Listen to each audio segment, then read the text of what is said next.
কুচুগাঁও BTC সমষ্টিৰ অধীনত total যেহেতু আমাৰ 13টা বিচিডিচি আছে।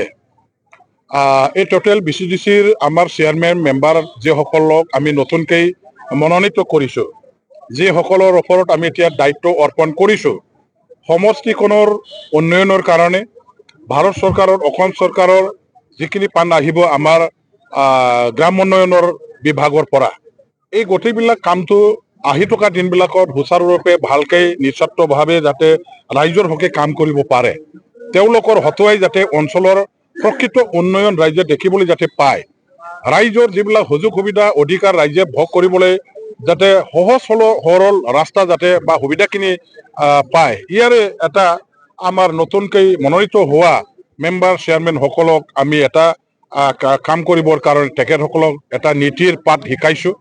নীতি নিৰ্দেশনা কেনেকৈ আমি মানি চলিব লাগে, আমাৰ ৰাইজৰ প্ৰতি দায়িত্ব কৰ্তব্য মেম্বাৰ চেয়াৰমেনসকলৰ যিখিনি আছে ইয়াত আমি মনত পেলাই দিছোঁ। এতিয়া মেম্বাৰ চেয়াৰমেনসকল হ'ল এক প্ৰকাৰ ৰাইজৰ জনপ্ৰতিনিধি, আৰু জনপ্ৰতিনিধি হিচাপে ৰাইজৰ ওচৰত তেখেতসকলে জবাবদিহি, তেওঁলোকৰ হাতেৰে উন্নয়নৰ কাম এতিয়া কৰা হ'ব, আৰু তেখেতসকলে কাম ভালকৈ কৰিলে ৰাইজে আমাক ভালকৈ আঁকোৱালি ল'ব। তেওঁলোকে যদি বেয়াকৈ কাম কৰে তেতিয়া আমাৰ ইয়াত যথেষ্ট ক্ষতি হ'ব, ৰাইজৰো ক্ষতি হ'ব, দলৰো ক্ষতি হ'ব, অঞ্চলৰো ক্ষতি হ'ব। গতিকে আমাৰ উদ্দেশ্য হ'ল ৰাইজক সেৱা আগবঢ়োৱা, অঞ্চলৰ ক্ষিপ্ৰতাৰে উন্নয়নৰ কাম কাজ কৰা। গতিকে ৰাইজে ৰাইজৰ উন্নয়নৰ সুবিধাখিনি পাব লাগিব, সঠিকভাৱে উন্নতি হ'ব লাগিব, অধিকাৰ আমাৰ প্ৰাপ্য যিবিলাক অনুদান ৰাইজৰ নামত আহিব, ৰাইজ প্ৰকৃতাৰ্থত যাতে যিসকল একেবাৰে ডিজাৰ্ভিং বেনিফিচিয়াৰী হয় বঞ্চিত নহয়। এই গোটেইবিলাক আজি আমি ইয়াত ভালকৈ তেখেতসকলক কাম কৰাৰ যিটো টেকনিক, কাম কৰাৰ তেখেতসকলৰ যিটো আমাৰ দায়িত্ব কৰ্তব্য কেনেকুৱা হ'ব লাগে সেইবিলাক ভালকৈ আমি শিকাই দিছোঁ। এজন জনপ্ৰতিনিধি হিচাপে জনগণৰ প্ৰতি দায়বদ্ধতা, জনগণৰ প্ৰতি জবাবদিহি এটা মনোভাৱ লৈ কাম কৰিবৰ কাৰণে, নিস্বাৰ্থবাদী মনোভাৱ লৈ কাম কৰিবৰ কাৰণে তেখেতসকলক ভালকৈ বুজনি দিয়া হ'ল, চিনাকি আমাৰ মাজত হৈ গ'ল। বিচিডিচিৰ লগতে TCLCCৰ চেয়াৰমেন আছে, TCLCC চেয়াৰমেন হ'ল আমাৰ বিচিডিচি বিলাকৰ অভিভাৱক। এটা সমষ্টিত এজন TCLCC চেয়াৰমেন থাকে যিহেতু, আৰু প্ৰত্যেকটা বিচিডিচিৰ পৰা এজনকৈ বিচিডিচি TCLCCৰ মেম্বাৰ থাকে। এই গোটেই টীমটো লৈ বিচিডিচি TCLCC এটা টীম হিচাপে তেওঁলোকে যৌথভাৱে মিলি জুলিৰে যাতে কাম কৰে, আৰু দলৰ আমাৰ ব্লক কমিটি, প্ৰাইমাৰী কমিটিৰ লগত সুসম্পৰ্ক বজাই ৰাখি তেওঁলোকে কাম যাতে কৰে, ইয়াৰ কাৰণে এটা আমি নীতি শিক্ষা দিছোঁ। আৰু তেখেতসকলে মই ভাবোঁ যে ৰাইজক সেৱা কৰিবৰ কাৰণে যিহেতু ওলাই আহিছে, ৰাইজৰ কাৰণে তেখেতসকলে মানে তেওঁলোকে কাম কৰিব, আৰু ৰাইজক সেৱা কৰাটো তেওঁলোকৰ মূল উদ্দেশ্য।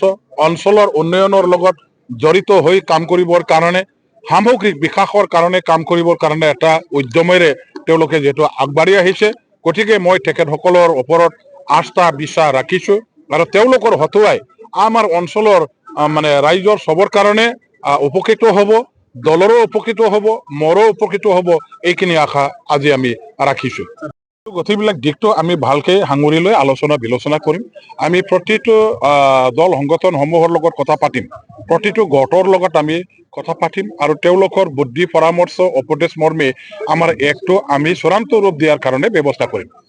আপোনালোকে চাওক যে আমাৰ বিটিচি অঞ্চলত এটা সুবিধাজনক ৰাজনীতিক মানে হেৰিটো হ'ল, স্থিতিটো হ'ল যে যোনে চৰকাৰত থাকে বিটিচিত ক্ষমতাত, তেওঁলোকৰ এছেম্বলি বা পাৰ্লামেণ্ট ইলেকশ্যনত বেছিকৈ উপকৃত হয়।